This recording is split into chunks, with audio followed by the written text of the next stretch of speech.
বাংলাদেশে নির্বাচনের ব্যাপক প্রস্তুতি নিয়েছে সরকার। মার্কিন প্রেসিডেন্ট ডোনাল্ড ট্রাম্পকে জানিয়েছেন প্রধান উপদেষ্টা ডক্টর মোহাম্মদ ইউনুস।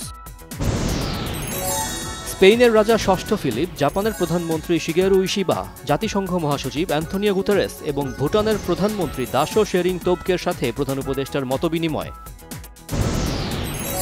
পাকিস্তানের প্রধানমন্ত্রী শাহবাজ শরীফের সাথে প্রধান উপদেষ্টা ডক্টর মোহাম্মদ ইউনুসের বৈঠক।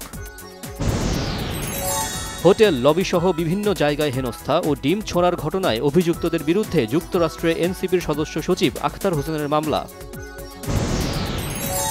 শাপলা প্রতীকসহ নিবন্ধন বিষয়ে এনসিপি নেতাদের আক্রমণাত্মক মন্তব্যে শঙ্কিত নয় ইসি, জানিয়েছেন প্রধান নির্বাচন commissioner M Nasir Uddin.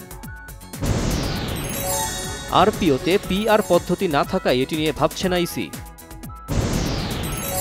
PR পদ্ধতির মাধ্যমে দুর্বল সরকার গঠন করতে চায় একটি পক্ষ, বলেছেন বিএনপির স্থায়ী কমিটির সদস্য সালাহউদ্দিন আহমদ।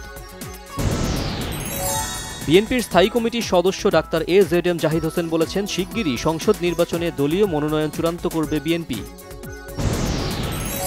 নির্বাচনে ভারতের যে কোনো হস্তক্ষেপের বিষয়ে সবাইকে ঐক্যবদ্ধ থাকতে হবে, বললেন জামায়াতের সেক্রেটারি জেনারেল মিয়া গোলাম পরোয়ার। সাধারণ মানুষ চাইলেও বড় দলগুলোর বিরোধিতায় স্থানীয় সরকার নির্বাচন আগে করা যাচ্ছে না, বলেছেন সুজন সম্পাদক ডক্টর বদিউল আলম মজুমদার।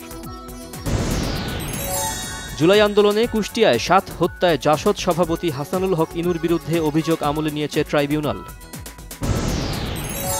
চট্টগ্রাম চান্দগাঁও থানায় শহীদ হত্যায় ডক্টর হাসান মাহমুদ, সাইফুজ্জামান চৌধুরী জাবেদ ও মুহিবুল হাসান চৌধুরী নওফেল সহ ২৩১ জনের বিরুদ্ধে আদালতে চার্জশিট গ্রহণ। সারের পর্যাপ্ত মজুদ রয়েছে, গত ১ বছরে সারের দাম বাড়ানো হয়নি, বলেছেন কৃষি উপদেষ্টা জাহাঙ্গীর আলম চৌধুরী। দরিদ্র সনাতন ধর্মাবলম্বীদের জন্য ১০ টাকায় পুজোর বাজারের আয়োজন বিদ্যানন্দ ফাউন্ডেশনের।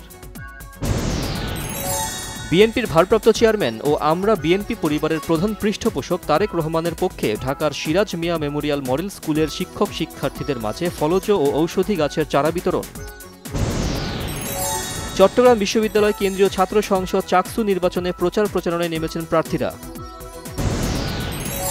সন্দেহজনক ড্রোনের তৎপরতা শনাক্তের জেরে আরেকটি বিমানবন্দরের কার্যক্রম স্থগিত করে দিয়েছে ডেনমার্ক। বিশ্ব নেতাদের যুদ্ধবিরতির আহ্বান উপেক্ষা করে গাজায় আক্রমণ অব্যাহত রেখেছে ইসরায়েলি বাহিনী।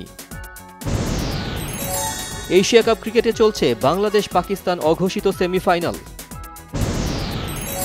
পূজার আনন্দে মাত্রা যোগ করতে ওটিটিতে মুক্তি পাচ্ছে সৃজিত মুখার্জি পরিচালিত ফেলুদার নতুন সিরিজ যত কাণ্ড কাঠমান্ডুতে।